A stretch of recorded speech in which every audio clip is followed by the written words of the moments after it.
Shalom, selamat pagi semuanya. Balik lagi bersama dengan Pak Endar di video pembelajaran pendidikan agama Kristen.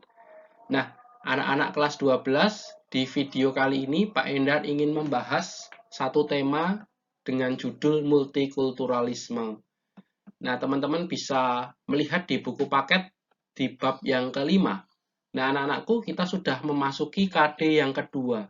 KD yang kedua ini terdiri dari 3 bab, dan ketiga bab itu secara garis besar nanti kita akan membahas banyak mengenai multikulturalisme. Nah, Pak Endar akan memulai dengan saya mau mengajarkan satu lagu baru. Ini adalah lagu dengan judul Tak Mengapa Kita Berbeda.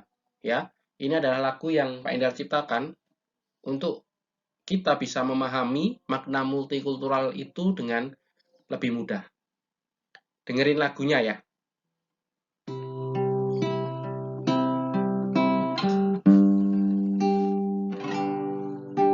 Hari ini kita berkumpul bersama, meski beda tidak mengapa.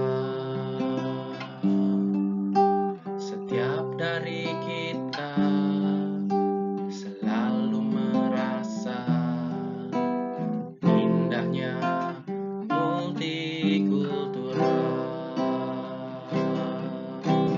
Kita berbeda, kita tak sama, itu bukanlah problema. Kita berbeda, kita tak sama, tapi Tuhan cinta semua. Sekali lagi ya. Kalian boleh nyanyi di rumah kalian masing-masing yuk. Hari ini kita berkumpul bersama, meski beda tidak mengapa. Setiap dari kita selalu merasa indahnya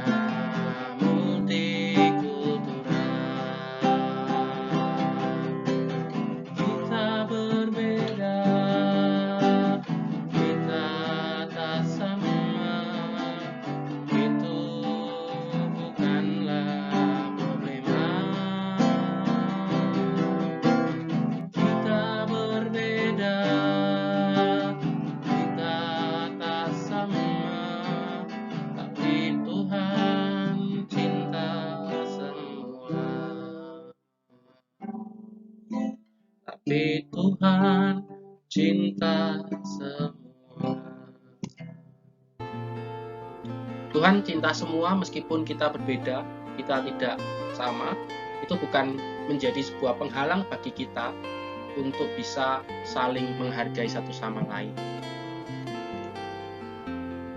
Nah, teman-teman semuanya, multikultural itu apa sih? Sebenarnya ada beberapa definisi yang kita bisa lihat dari multikultural itu sendiri. Definisi yang pertama, teman-teman bisa lihat di layar, yaitu tuntutan untuk menerima serta memperlakukan semua orang di dalam berbagai perbedaannya sebagai manusia yang bermartabat dari makhluk mulia ciptaan Tuhan. Lalu definisi yang kedua, multikultural adalah sebuah ideologi yang mengakui dan mengagungkan perbedaan dalam kesederajatan baik secara individual maupun secara kebudayaan. Jadi, multikulturalisme ini adalah sebuah bentuk ideologi yang mengakui adanya sebuah perbedaan dalam kesederajatan. Ada kata sederajat, jadi tidak ada yang lebih tinggi, tidak ada yang lebih rendah, tidak ada yang superior, tidak ada yang inferior. Jadi semua sama, entah engkau orang Jawa, engkau orang Batak, engkau orang Papua, kita sama. Entah engkau orang Islam, entah engkau beragama Kristen, Hindu, Buddha, kita tetap sama. Nah, definisi berikutnya adalah gagasan, cara pandang, kebijakan, sikap, dan tindakan oleh masyarakat suatu negara yang masyarakatnya beragam dari segi etnis, budaya, agama, kelas sosial, gaya hidup, dan sebagainya. Nah, itu adalah beberapa definisi berkaitan dengan multikulturalisme. Teman-teman boleh melihat dari sumber lain berkaitan dengan definisi multikulturalisme yang lain. Nah, kita mau bahas mengenai masyarakat multikultur. Dari definisi yang tadi sudah Pak Endar sampaikan, ada 3 definisi, ada 2 poin yang kita bisa tarik berkaitan dengan masyarakat multikultur. Yang pertama, dalam masyarakat multikultural, orang hidup berdampingan satu sama lain dalam suasana toleransi dan menghargai yang namanya perbedaan. Baik itu berkaitan dengan adat, kebiasaan, kesenian, pakaian adat, musik, dan tari. Jadi, ada 2 kata yang menarik, yaitu berdampingan dan toleransi. Jadi kita hidup berdampingan dengan orang yang berbeda budaya, berbeda agama dengan kita, tapi suasana yang melingkupi adalah suasana toleransi. Jadi tidak ada prasangka buruk, tidak ada konflik di dalamnya kalau kita hidup berdampingan dengan suasana toleransi. Lalu poin yang kedua adalah ada tuntutan untuk menerima serta memperlakukan semua orang di dalam berbagai perbedaannya sebagai manusia yang bermartabat dan makhluk mulia ciptaan Tuhan. Nah, jadi suasana multikulturalisme itu harus dibarengi dengan suasana agar kita bisa menerima serta memperlakukan semua orang sebagai makhluk mulia ciptaan Tuhan. Jadi kita harus menerima dan memperlakukan orang yang berbeda dengan kita karena mereka adalah makhluk ciptaan Tuhan. Kalau kita tahu bahwa orang yang tinggal atau hidup di sekitar kita adalah makhluk mulia ciptaan Tuhan, maka dampaknya apa? Dampaknya adalah kita akan menghargai orang tersebut sebagai manusia makhluk ciptaan Tuhan. Bukan hanya menghargai, tapi kita juga memahami kalau orang tersebut sedang menjalankan kewajiban agamanya, kita akan menghargai perbedaan-perbedaan yang muncul. Nah, masyarakat multikultur Indonesia itu seperti apa?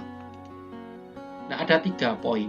Yang pertama, multikultural secara substansi sebenarnya tidaklah terlalu asing bagi bangsa dan negara Indonesia. Kita kenal dengan istilah semboyan Bhinneka Tunggal Ika yang sudah sering kita dengar dan kita sudah tahu maknanya, dan kita sudah menghidupinya dari tahun ke tahun. Lalu yang kedua, kepelbagaian atau keberagaman suku, kebangsaan, budaya, geografis, adat istiadat, kebiasaan, pandangan hidup maupun agama dijamin oleh UUD 1945 dan Pancasila sebagai dasar negara. Lalu poin yang ketiga, memperjuangkan terwujudnya pluralisme dan multikulturalisme hendaknya tidak terpisahkan dari prinsip keadilan dan pemerataan sosial dan tindakan hukum bagi semua orang tanpa kecuali. Nah, di dalam Alkitab seperti apa? Di dalam Alkitab kita lihat satu dari beberapa ayat yang membahas mengenai multikulturalisme. Kita bisa lihat dari Galatia pasal 3 ayat 28. Dalam hal ini tidak ada orang Yahudi atau orang Yunani, tidak ada hamba atau orang merdeka, tidak ada laki-laki atau perempuan, karena kamu semua adalah satu di dalam Kristus Yesus. Jadi kita lihat di sini bahwa Paulus menasihati jemaat Galatia bahwa mereka, meskipun mereka berbeda warga negara, mereka berbeda latar belakang, mereka berbeda status, entah kamu adalah seorang hamba atau orang yang merdeka, karena pada zaman itu terjadi kesenjangan yang sangat jauh antara seorang merdeka dengan seorang hamba. Tetapi meskipun statusnya berbeda, kamu tetap satu di dalam Kristus. Itu bukan menjadi sebuah penghalang bagi kita untuk saling mengasihi, saling melayani satu sama lain.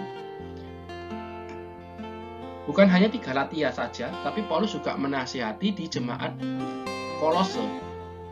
Sekali lagi Paulus mengatakan bahwa dalam hal ini tidak lagi orang Yunani atau orang Yahudi, orang bersunat atau orang tak bersunat, orang barbar atau orang skit, Buddha atau orang merdeka, tetapi Kristus adalah semua dan di dalam segala sesuatu. Perbedaan yang ada, sekali lagi Paulus ingin menunjukkan kepada kita semua bahwa itu bukan menjadi sebuah penghalang bagi kita untuk tetap berada dalam satu komunitas yang disebut gereja. Orang percaya itu terdiri dari berbagai macam latar belakang, suku, budaya, tetapi itu bukan menjadi penghalang bagi kita untuk mengasihi satu sama lain. Nah, bukti yang lain teman-teman bisa cari di Alkitab kalian. Mungkin kalian akan bisa menemukan bagaimana pandangan Yesus berkaitan dengan multikulturalisme. Kita bisa lihat sekilas ya, apa yang Yesus pahami berkaitan dengan multikulturalisme. Dalam pelayanannya di dunia selama 3,5 tahun, kita bisa lihat bahwa Yesus mengasihi orang-orang apapun latar belakangnya, apapun gendernya, entah itu laki-laki atau perempuan, Tuhan mau mengasihi dan melayani mereka. Entah kamu orang Samaria atau kamu orang Israel, Tuhan mengasihi mereka. Terbukti ketika di Yohanes pasal 3, Yesus berbicara kepada seorang perempuan Samaria. Selain itu, Yesus juga menunjukkan belas kasihannya kepada seorang perempuan Kanaan. Ya, berbagai peristiwa kita bisa lihat bahwa Yesus menghargai perbedaan yang ada. Nah, teman-teman, sikap-sikap yang harus kita hindari dalam berkaitan dengan multikulturalisme itu ada 4. Yang pertama yaitu primordialisme. Mungkin teman-teman sudah tahu maknanya ya.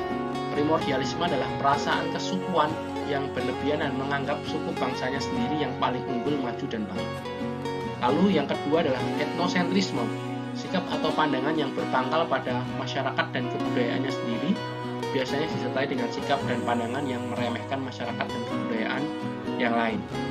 Yang ketiga stereotype, dan yang keempat adalah diskriminatif. Nah, jadi 4 sikap ini yang harus kita hindari dalam mewujudkan masyarakat multikultural yang ada di Indonesia. Kita harus bangga dengan kebudayaan yang kita miliki. Kalau kamu orang Batak, kamu harus bangga dengan statusmu sebagai orang Batak. Demikian pula kalau kamu orang Madura atau kamu orang Jawa. Tetapi jangan sampai kebanggaan itu dibarengi dengan sikap melecehkan budaya lain atau terlalu berlebihan sehingga menganggap kebudayaanku yang paling super dibandingkan kebudayaan yang lain. Nah, itu sikap-sikap yang harus dihindari. Nah, kesimpulan yang kita bisa dapatkan dari video pembelajaran kali ini adalah mari kita sama-sama membangun multikulturalisme di Indonesia. Mulai dari lingkup yang paling kecil, mulai dari lingkungan yang ada di keluarga kita, lingkungan pertemanan kita. Mari kita mulai sekarang membiasakan diri untuk tidak membuli teman kita yang mungkin berbeda secara tubuh, secara penampakan fisik gitu ya. Kita harus terbiasa dengan itu.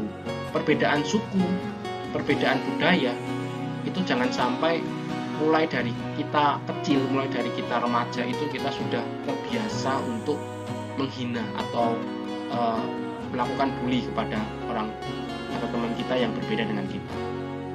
Mari kita pupuk semangat multikulturalisme itu di dalam kehidupan kita hari lepas hari.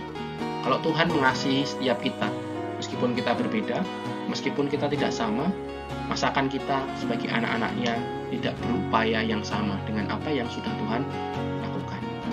Oke, Pak Endar akhiri video pembelajaran kali ini. Silahkan tinggalkan komen di kolom komentar.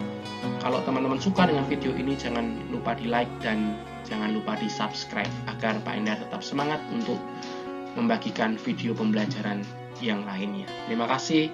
Pak Endar berharap materi ini bisa bermanfaat untuk setiap kita. Tuhan Yesus memberkati. Sampai ketemu lagi di video selanjutnya.